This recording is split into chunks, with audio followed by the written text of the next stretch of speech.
अजमेर के अंबेडकर कॉलोनी गुलाबबाड़ी में रहने वाली बुजुर्ग महिला के घर से अज्ञात चोरों ने 3.5 लाख रुपए की नकदी और सोने चांदी के आभूषण चोरी कर लिए। इस मामले में महिला ने जानकारी देते हुए बताया कि उन्हें पड़ोस के 2 नाबालिग बच्चों पर शक है और उनके माता पिता ने स्वीकार भी किया है कि उनके बच्चों ने ही चोरी की है और वह पैसा लौटा देंगे।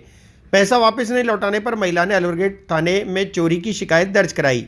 महिला ने बताया कि अलवरगेट थाने में शिकायत देने के बाद भी कोई कार्रवाई नहीं होने पर उन्होंने इस मामले में पुलिस अधीक्षक को शिकायत देकर अवगत कराया। मैं रिलायंस मॉल गई हुई थी और जस्ट मैं जब वहाँ से मैं आई, मैं शाम को 6 बजे करीब मैंने देखा कि यहाँ से मेरे पैसों की थैली गायब है। तो मैंने मेरी बेटी से जानकारी चाहिए। मेरी बेटी ने कहा मम्मी मैंने नहीं ली। मैंने उससे 2-3 दफ़े पूछा, उसने मुझे मना कर दिया। फिर उसके बाद में 1 तारीख के रोज़ मेरे पास में ये कपिल, श्यामल और एक बच्चा और आए और ये मेरे सामने पड़ोसियों का बच्चे कृष्णा और किस्सू को लेके आए और बैल बजाई। उन्होंने मेरे को कहने लगे दादी जी आपके घर चोरी हुई है ना, जो इसने किस्सू ने और दक्ष ने मिल कर के करी है। तो मैं उसको डायरेक्ट ही फिर किस्सू के फादर को लेकर के इनके घर में गई, मैं दक्ष जिंदल के घर में। मैं तो इसके फादर ने, इसकी मदर ने, इसकी दादी ने, सब ने इस बात को स्वीकार करा है और बच्चे से पूछा है। फिर मैंने कहा कि भाई जब तुम्हें ये जानकारी पड़ गई तो तुमने ये बात मतलब पुलिस में क्यों नहीं तुमने दी तुमने?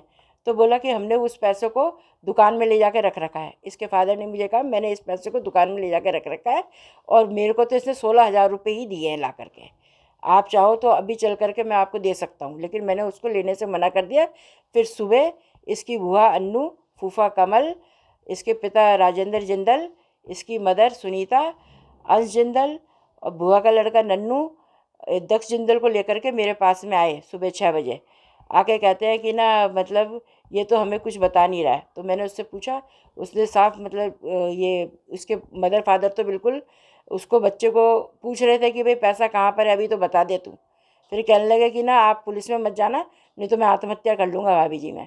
इसके मदर ने, फादर ने मेरे से पैर पकड़ के मेरे से माफ़ी मांगी और कहने लगे कि आप पुलिस में मत जाना, आप हमें 12 बजे तक का समय दो। अगर ये 12 बजे तक बजाता है तो ठीक है, नहीं तो फिर जब मैं इससे नहीं बताया, मैं सीधा मैंने अलवरगढ़ थाने गई। वहाँ मैं सुभाष जी से मैं मिली। मैंने कहा भाई ये मेरे घर से इससे चोरी हुई है। उन्होंने कहा आप बाहर बैठ जाइए। उन्होंने मुझे 2 घंटे तक बाहर बैठाया रखा। फिर भी मैं अंदर में गई तो उन्होंने ये कहते हुए मेरी रिपोर्ट लेने से इनकार कर दिया कि ये बच्चे नाबालिग हैं और हम आपके कहने से इस रिपोर्ट को नहीं ले सकते हैं। मेरे यहाँ से ये क्या कहते हैं 3.5 लाख तो नकदी गायब हुई है और अलमारी में से मेरे सोने का मंगलसूत्र है 2.5 तोले का और सोने के टॉप्स हैं और 2 पायजेब की जोड़ी है।